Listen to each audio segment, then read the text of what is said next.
ನಮಸ್ತೆ ಎಜೆ ನ್ಯೂಸ್ಗೆ ಸ್ವಾಗತ. ಹೆವೆನ್ಲಿ ಕಿ ಮಿನಿಸ್ಟ್ರೀಸ್ ಟ್ರಸ್ಟ್ ದಾಂಡೇಲಿ 2023ಕ್ಕೆ ರಿಜಿಸ್ಟರ್ ಇವತ್ತು ಆಜಾದ್ ನಗರದಲ್ಲಿ 3ನೇ ವರ್ಷದ ವಾರ್ಷಿಕೋತ್ಸವದ ನಿಮಿತ್ತವಾಗಿ ಮೊದಲನೇ ಸಲ ನಗರದ ಹಿಂದೂ, ಮುಸ್ಲಿಂ, ಕ್ರಿಶ್ಚಿಯನ್ ಅನೇಕ ಸಮುದಾಯಗಳ ಬಗ್ಗೆ ಕೈಲಾದಷ್ಟು ಕೆಲಸ ಮಾಡಿರುತ್ತಾರೆ. ಇವತ್ತು 3ನೇ ವರ್ಷದ ವಾರ್ಷಿಕೋತ್ಸವದ ನಿಮಿತ್ತವಾಗಿ ಹಿಂದೂ, ಮುಸ್ಲಿಂ, ಕ್ರಿಶ್ಚಿಯನ್ ಎಲ್ಲ ಸಮುದಾಯದ ಸುಮಾರು 50 ಬಡ ಕುಟುಂಬದ ಮಕ್ಕಳಿಗೆ ಶಾಲಾ ಬುಕ್, ಪೆನ್ ಇತ್ಯಾದಿ ಸಾಮಗ್ರಿಗಳನ್ನು ಕೊಟ್ಟಿದ್ದಾರೆ. ಈ ಸಂದರ್ಭದಲ್ಲಿ ಮುಖ್ಯ ಅತಿಥಿಗಳಾಗಿ ಸಾದಿಕ್ ಮುಲ್ಲಾ ಅಧ್ಯಕ್ಷರು, ವಿಧಾನಸಭಾ ಕ್ಷೇತ್ರ ಕಿತ್ತೂರು ಕರ್ನಾಟಕ ಸೇನೆ ಹಾಗೂ ಎಜೆ ನ್ಯೂಸ್ ಕನ್ನಡ ವಾಹಿನಿಯ ವರದಿಗಾರರು ಭಾಗವಹಿಸಿದ್ರು. ಹೆವೆನ್ಲಿ ಕಿ ಮಿನಿಸ್ಟ್ರೀಸ್ ಟ್ರಸ್ಟ್ ದಾಂಡೇಲಿ ವತಿಯಿಂದ ಸನ್ಮಾನ ಮಾಡಿ ಗೌರವದಿಂದ ಬರಮಾಡಿಕೊಂಡಿದ್ದಾರೆ. ಸಾದಿಕ್ ಮುಲ್ಲಾ ಅವರು ಸಹಕಾರ, ಬೆಂಬಲ, ಮಾರ್ಗದರ್ಶನ ನಮ್ಮ ಜೊತೆಗೆ ಇರಲಿ ಹಾಗೂ ಇವರ ಕನ್ನಡ ಅಭಿಮಾನ, ಕನ್ನಡ ಪರ ಹೋರಾಟಗಳನ್ನ ಮಾಡುತ್ತಾ ಯಾವುದಕ್ಕೂ ಅಂಜದೆ ಅಳುಕದೆ ಗಟ್ಟಿ ಧ್ವನಿಯಾಗಿ ನಿಂತು ಕನ್ನಡ ಸೇವೆ ನನ್ನ ಅನಂತ ಟ್ರಸ್ಟಿನ ಮುಖ್ಯಸ್ಥರು ಸ್ಟೆಫನ್ ಜಾ ಫಾದರ್ ತಿಳಿಸಿದ್ದಾರೆ. धन्यवाद देना चाहता हूं कि जो काम इंसान से नहीं हो सकता है वो काम गॉड से हो सकता है. इसीलिए मैं एक ही बात बोलना चाहूंगा हमारे बंधु मित्रों को, चाहे वो भाई मुस्लिम हो, हिंदू हो, क्रिश्चियन हो, बच्चे हो, बड़े हो, अगर आपकी जिंदगी में कोई भी ऐसा काम है जो असंभव है उसको गॉड ही संभव कर सकता है. इसीलिए यहाँ लिखा हुआ है हेवनली की मिनिस्ट्री चर्च दांडेली है, लेकिन यहाँ लिखा हुआ है हेवनली की मिनिस्ट्रीज ट्रस्ट दांडेली. हमारी जो मिनिस्ट्री है वो मिनिस्ट्रीज है और हम बहुत सारा सेवा करना चाहते हैं. जैसे अभी हमने आपके लिए समाज विकास का एक छोटा सा काम किया.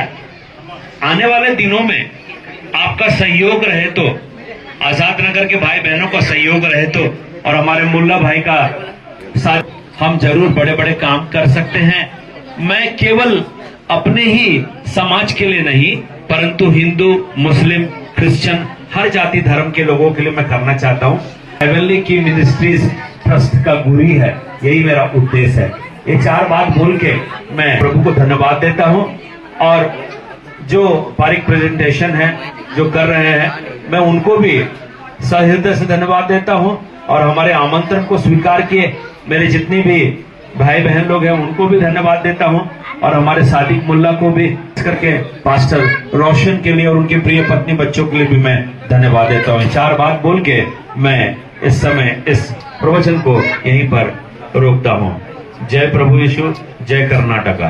ಹೆವೆನ್ಲಿ ಕಿ ಮಿನಿಸ್ಟ್ರೀಸ್ ಟ್ರಸ್ಟ್ ದಾಂಡೇಲಿ ಮೂಲ ಉದ್ದೇಶಗಳು ನೋಡೋದಾದ್ರೆ, ಮುಂಬರುವ ದಿನಗಳಲ್ಲಿ ಆಸ್ಪತ್ರೆಗಳಲ್ಲಿ ಬಡ ರೋಗಿಗಳಿಗೆ, ವಿಧವೆಯರಿಗೆ, ವಯಸ್ಸಿಗೆ ಬಂದಂತಹ ಯುವಕರು, ಯುವತಿಯರಿಗೆ ಒಳ್ಳೆಯ ದಾರಿಯಲ್ಲಿ ಹೋಗುವ ಕೆಲವು ಉದ್ದೇಶಗಳನ್ನ ನೀಡಿ ಜಾಗೃತಿ ಮೂಡಿಸುವ ಇನ್ನೂ ಅನೇಕ ಕೆಲಸ ಕಾರ್ಯಗಳನ್ನ ಮಾಡುವುದಕ್ಕೆ ಹಾಗೂ ನಮ್ಮ ಜೊತೆಗೆ ಎಜೆ ನ್ಯೂಸ್ ಕನ್ನಡ ವಾಹಿನಿಯವರ ಸಹಕಾರ, ಬೆಂಬಲ ಇರಲಿ ಅಂತ ಹೆವೆನ್ಲಿ ಕಿ ಮಿನಿಸ್ಟ್ರೀಸ್ ಟ್ರಸ್ಟ್ ದಾಂಡೇಲಿ ಮುಖ್ಯಸ್ಥರು ಸ್ಟೆಫನ್ ಜಾ ಚರ್ಚ್ ಫಾದರ್ ಹೇಳಿದ್ದಾರೆ. ಬಹಳ ಅದ್ದೂರಿಯಾಗಿ ಅಚ್ಚುಕಟ್ಟಾಗಿ ಕಾರ್ಯಕ್ರಮ ನಡೆಯಿತು. ಈ ಸಂದರ್ಭದಲ್ಲಿ ಆಜಾದ್ ನಗರ ಹಿಂದೂ, ಮುಸ್ಲಿಂ, ಕ್ರಿಶ್ಚಿಯನ್ ಹಾಗೂ ಅನೇಕ ಸಮುದಾಯದ ಜನ ಉಪಸ್ಥಿತರಿದ್ದರು.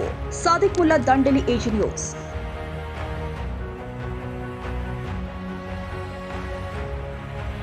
ಕನ್ನಡಿಗರ ಮೆಚ್ಚಿನ ನಿಮ್ಮ ಎಜೆ 24/7 ನ್ಯೂಸ್ ಕನ್ನಡ ವಾಹಿನಿ ಇದೀಗ ಟಿವಿಯಲ್ಲಿ ಲಭ್ಯ.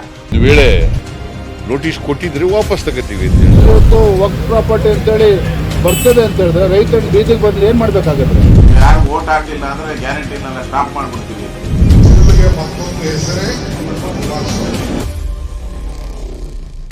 ಕರ್ನಾಟಕ ಮತ್ತು ದೇಶ ವಿದೇಶ 360 ಡಿಗ್ರಿ ಸುದ್ದಿ ಹಾಗೂ ಉತ್ತರ ಕರ್ನಾಟಕ, ಬೆಳಗಾವಿ, ಬಾಗಲಕೋಟೆ, ಧಾರವಾಡ, ಹಾವೇರಿ, ಗದಗ, ಬಿಜಾಪುರ ಜಿಲ್ಲೆಯ ಕ್ಷಣ ಕ್ಷಣದ ವಿವರವನ್ನ ಪಡೆಯುವುದಕ್ಕೆ ಎಜೆ 24/7 ನ್ಯೂಸ್ ಕನ್ನಡ ವಾಹಿನಿಯನ್ನ ಲೈಕ್ ಮಾಡಿ, ವಿಡಿಯೋಗಳನ್ನ ಶೇರ್ ಮಾಡಿ, ಕಮೆಂಟ್ ಮಾಡುವ ಮೂಲಕ ನಮ್ಮ ವಾಹಿನಿಗೆ ಸಹಕಾರ ನೀಡಿ ಮತ್ತು ಚಾನೆಲ್ ಅನ್ನ ಸಬ್ಸ್ಕ್ರೈಬ್ ಮಾಡಿ. ಧನ್ಯವಾದಗಳು.